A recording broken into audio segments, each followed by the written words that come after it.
First BSc और first BCom से संबंधित जो व्याकरण है, इससे संबंधित जानकारी हम करते जा रहे थे। कुछ अध्यायों से हम परिचित हुए थे, अविकारी शब्दों को देख रहे थे। अविकारी शब्द से हम परिचित हुए थे। अविकारी शब्द का असली अर्थ है लिंग, वचन, पुरुष और कारक के कारण से जिन शब्दों के रूपों में परिवर्तन नहीं होता उन्हें अविकारी कहते हैं, अव्ययी कहते हैं, अपरिवर्तनीय शब्द कहते हैं। और वैसे ही पिछले क्लास में हम लोग अविकारी शब्दों के जो भेद हैं इनसे परिचित हुए थे। अविकारी शब्दों के 4 भेद हैं: क्रिया विशेषण, संबंध बोधक, समुच्चय बोधक और स्मयान बोधक। और पिछले क्लास में हम लोग इस संबंध बोधक से परिचित हुए थे और इसे मैं फिर दोहरा नहीं दूंगा। अगला अध्याय है आप लोगों के अध्ययन का, इस चैप्टर का तो अध्याय का नाम है समुच्चय बोधक। समुच्चय बोधक, समुच्चय बोधक क्या है, उसकी विशेषताएं कौन कौन सी है, इसका स्वरूप क्या होता है, इसके भेद कौन कौन से हैं, इन सब से आज की कक्षा में परिचित होंगे। कुछ वाक्यों को ध्यानपूर्वक यदि हम पढ़ते हैं तो पता चलता है समुच्चय बोधक क्या है। देख लेंगे, शब्द ही बता रहा है समुच्चय बोधक। समुच्चय का अर्थ क्या है? समुच्चय का अर्थ यही है, समुच्चय का अर्थ यही है कि जोड़ने वाला,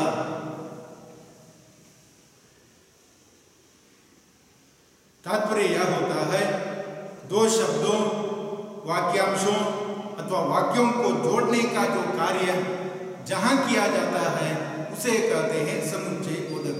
समुच्चय का बोध कराने वाला शब्द समुच्चय बोधक शब्द कहलाता है। समुच्चय का अर्थ है जोड़ने का, दो शब्दों, शब्दांशों, वाक्यों को जोड़ने का कार्य जहां किया जाता है उसे कहते हैं समुच्चय बोधक। कभी वाक्यों को देख लेंगे, कुछ पता चलेगा, ऐसा मैं मानता हूं। देखिए, नताशा और नीतिका पढ़ रही है, राम और सीता वन चले गए, तुम कॉफी पीओगे या चाय, तुम भी पढ़ा करो वरना फेल हो जाओगे, मेहनत करो ताकि अच्छे अंकों में पास हो सके, मन लगाकर पढ़ोगे तो अवश्य प्रथम आओगे। सभी जानते हैं कि परिश्रम ही सफलता की कुंजी है।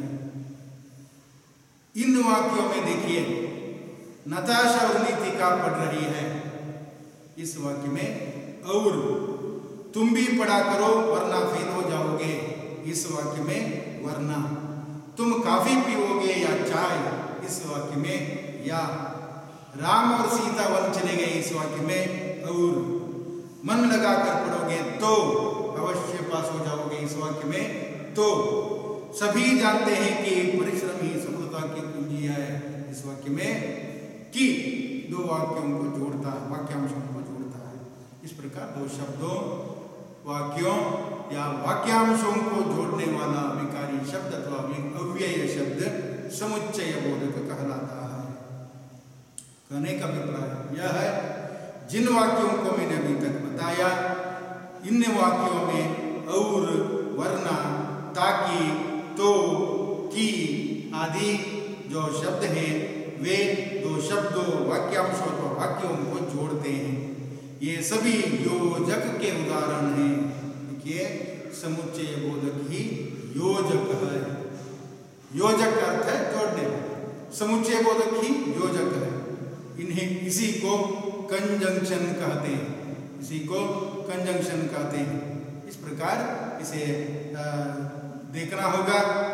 कंजंक्शन ही अंग्रेजी में कंजंक्शन कहते हैं, यही योजक है, यही समुच्चय बोधक है। मैं मानता हूं थोड़ा सा आप परिचित हुए समुच्चय बोधक से। दो शब्दों, शब्दांशों, वाक्यों को जोड़ने वाला शब्द समुच्चय बोधक है। और वरना ताकि तो कि आदि इस समुच्चय बोधक के उदाहरण है। समुच्चय बोधक के भेद, इनसे परिचित होना है।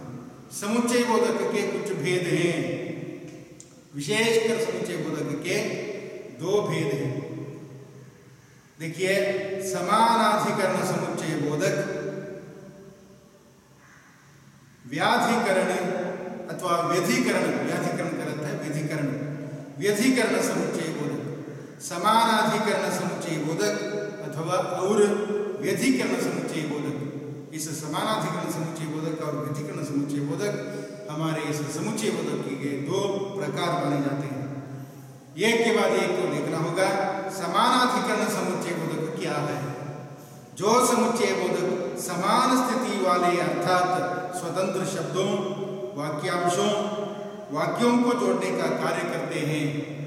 जो समुच्चय बोधक समान स्थिति वाले अर्थात दो शब्दों, वाक्यांशों, वाक्यों को जोड़ने का काम करते हैं, उन्हें हम कहते हैं समानाधिकरण समुच्चय बोधक। जिसे शब्द ही बताता है, समान स्थिति वाले दो शब्दों, वाक्यों, वाक्यांशों को जोड़ने वाला समुच्चय बोधक समानाधिकरण समुच्चय बोधक। जैसे उदाहरण के लिए देख लेंगे, और, तथा, व, एवं, चाहे, किंतु, परंतु, लेकिन, मगर, या, इसलिए, इस समानाधिकरण समुच्चय बोधक के उदाहरण हैं। जिसे देख लेंगे, मीनल और सोनल खेल रही है। इस वाक्य में देखिए, मीनल और सोनल खेल रही है। वहां और दो वाक्यों को, तो दो शब्दों को जोड़ता है। चाहे पायल गाये, चाहे पारुल, इस प्रकार चाहे जोड़ने वाला शब्द है। ये सभी जोड़ने वाले शब्द होते हैं, इसी को हम समुच्चय बोधक कहते हैं। इनसे संबंधित कई उदाहरण हम देख चुके हैं। ये सभी समानाधिकरण समुच्चय बोधक के लिए उदाहरण है। और, तथा, व, एवं, चाहे, किंतु, परंतु, लेकिन, मगर, या, इसलिए सभी इस समानाधिकरण समुच्चय बोधक के लिए उदाहरण है। उसके बाद रह गया समुच्चय बोधक के दो भेद है, समानाधिकरण और व्यधिकरण। इस व्यधिकरण समुच्चय बोधक के लिए उदाहरण है, देख लेंगे। व्यधिकरण समुच्चय बोधक के लिए उदाहरण है, जिन वाक्यों में एक मुख्य उपवाक्य हो, दूसरा उपवाक्य उस पर आश्रित हो, उसे कहते हैं उपवाक्यों को जोड़ने वाले व्यय व्यधिकरण समुच्चय बोधक। उपवाक्यों को जोड़ने वाले व्यय व्यधिकरण समुच्चय बोधक कहलाता है। जैसे कि, क्योंकि, यदि, यद्यपि, ताकि, मानो इत्यादि इस व्यधिकरण समुच्चय बोधक के लिए उदाहरण है। मिसाल के तौर पर देख लेंगे, सौरभ आया परंतु पत्नी को नहीं लाया। सौरभ आया लेकिन पत्नी को नहीं लाया। लेकिन, किंतु, परंतु, मगर सभी इसके लिए उदाहरण है। स्वेटर पहन लो ताकि सर्दी से बच सको, ताकि सर्दी से बच सको। इस वाक्य में उपवाक्यों को जोड़ने वाला व्यय है यहाँ। इस प्रकार उपवाक्यों को जोड़ने वाला व्यय व्यधिकरण समुच्चय बोधक कहलाता है। इनसे हमें परिचित होना है, यह ध्यान देने की बात है। इससे हमें अवश्य परिचित होना अनिवार्य होगा।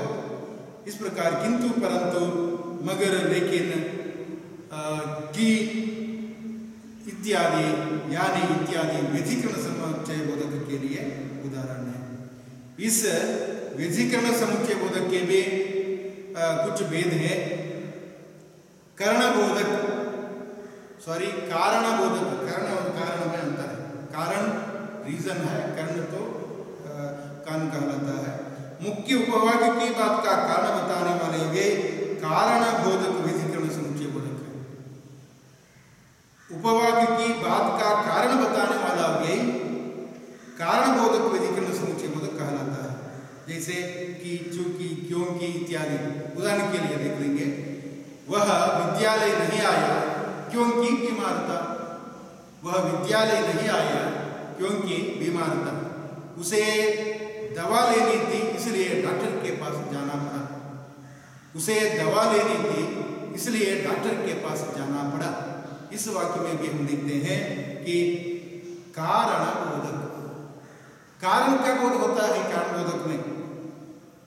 विद्यालय नहीं आया क्योंकि बीमार था। बीमार होने के कारण वह विद्यार्थी स्कूल नहीं आया। दवा लेनी थी, इसलिए डॉक्टर के पास जाना पड़ा। डॉक्टर के पास जाने के पीछे का कारण यह था कि दवा लेनी थी, इसलिए कारण बोधक विधिकरण कारक इसे कहते हैं। और एक है संकेत बोधक विधिकरण कारक। संकेत बोधक करने वाला, मुख्य उपवाक्य से आश्रित उपवाक्य में कहीं कई बात की गई तो संकेत करने वाले, शर्त प्रकट करने वाले अव्ययी संकेत बोधक है। संकेत प्रकट करने वाले, शर्त प्रकट करने वाले वाक्य संकेत बोधक कहलाते हैं। जैसे संकेत बोधक व्यधिकरण समुच्चय बोधक कहलाता है। इस उपभेद से संबंधित ज्यादा जानकारी की जरूरत नहीं है, लेकिन मैं तो बता रहा हूं, आप यथासंभव सुनिए। लेकिन आपके लिए चाहिए कि समुच्चय बोधक अव्यय किसे कहते हैं, उसके भेदों को सोधारण समझाइए। परिभाषा, भेद और उसे सोधारण लिखना आपका काम है। उसके जो उपभेद होते हैं इनके बारे में पूरा लिखने की कोई जरूरत नहीं होती है। आगे बढ़ेंगे। उदाहरण, यदि तुम परिश्रम करोगे तो अवश्य सफल हो जाओगे। परिश्रम करोगे तो अवश्य सफल हो जाओगे। परिश्रम करोगे तो अवश्य सफल हो जाओगे। यदि आरंभ में, यदि तुम परिश्रम करोगे तो अवश्य सफल हो जाओगे। यदि, इसके लिए उदाहरण, यदि वर्षा होगी तो फसल अच्छी होगी। इस वाक्य में भी हम देखते हैं यदि संकेत कराता है। उद्देश्य बोधक व्यधिकरण समुच्चय बोधक, उद्देश्य बोधक, उद्देश्य को प्रकट करने वाला। उद्देश्य बोधक व्यधिकरण समुच्चय बोधक वह है जहां उद्देश्य प्रकट होता है। जैसे देख लेंगे, उदाहरण को देखने से हमें पूरा पता चलता है। देख लेंगे, वह नित्य शरीर को जाता है ताकि स्वस्थ रहे। वह नित्य वॉकिंग जाता है ताकि स्वस्थ रहे। वह लड़का जो प्रथम आया मेरा भाई है। इन वाक्यों में हमें उद्देश्य का बोध होता है ताकि जो इस उद्देश्य को प्रकट करने वाला है इससे हमें परिचित होना है। स्वरूप बोधक और एक है, वेद के अंतर्गत और एक है स्वरूप बोधक। यहाँ स्वरूप का बोध प्रकट होता है। जैसे देख लेंगे कि, मानो, यानी, अर्थात, ये सभी स्वरूप बोधक है। अध्यापिका जी ने छात्रों को बताया कि कल छुट्टी है। अध्यापिका ने छात्रों को बता दिया कि कल छुट्टी है। की जोड़ता है, छोटा की दीर्घ नहीं है, रस्व की, या जो वाक्यों को जोड़ने वाला होता है। मैंने बात की, यह अलग है, या दीर्घ की है। मेरा मतलब है कि आपको पढ़ना है। इस वाक्य में यह रस्व की है। इस रस्व की और दीर्घ की से आपको परिचित होना है। इतनी तेज आंधी चली मानो तूफान आ गया हो। इस प्रकार यह समुच्चय बोधक संबंधी विशेषता है। समुच्चय बोधक किसे कहते हैं, उसके भेद कौन कौन से हैं, सो उदाहरण आपको परिचित होना है। इसके उपभेदों से ज्यादा जानकारी हासिल करने की कोई जरूरत नहीं है। आज के लिए यही रुक लेंगे और अगले क्लास में फिर देख सकते हैं। धन्यवाद, नमस्कार।